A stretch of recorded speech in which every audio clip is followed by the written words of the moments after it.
Hey everybody, what's up? This is 8-Bit Eric, and today we are going to talk about the Analogue NT, a new console coming out that is a Famicom and NES combined onto one console for a pretty hefty price. Now, Analogue is making this system available for consumers for 500 bucks.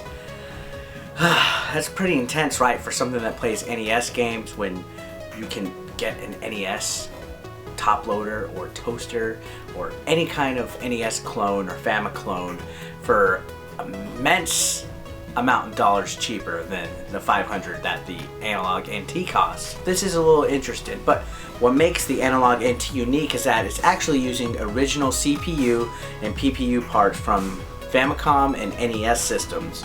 So this isn't a clone system or something that emulates. This is an actual built from old parts, ground up, and it's in some pretty heavy duty aluminum casing too. It's not plastic, so it's going to be durable. Another feature about it that is very unique is that right out of the box you're able to play 4 players on any of the 4-player games available, like Nightmare on Elm Street, for example. That's a pretty big deal. It's compatible with all the original NES and Famicom software.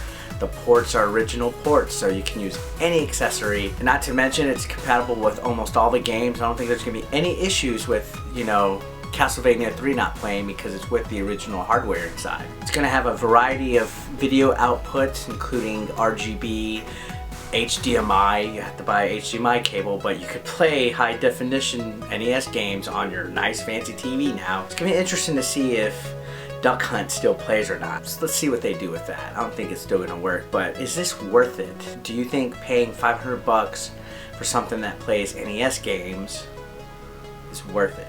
The original hardware of the NES is still relatively easy to find.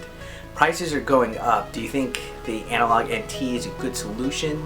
Something affordable that promises to deliver and not cause any technical difficulties that an old NES might give you if you buy it from the flea market? It's a little hefty in price in my opinion. I don't know if I'll be checking one out at all. Maybe, we'll see how it goes. I have a feeling that it's not going to be too long on the market with competition like the Retron 5 coming out, as much delays as it's had. You got to remember that's coming out, and that's looking like a good system. But 500 bucks, you could probably buy a pretty decent sized NES collection with that. This is kind of, interesting that somebody decided to build an NES hardware based system in 2014. This really shows you that retro gaming, especially the NES, is getting very popular. I don't know, but what do you guys think? Comment below. I'm gonna put a link to the Analogue NT. And that's it for today, guys. Thanks a lot for watching. Peace out.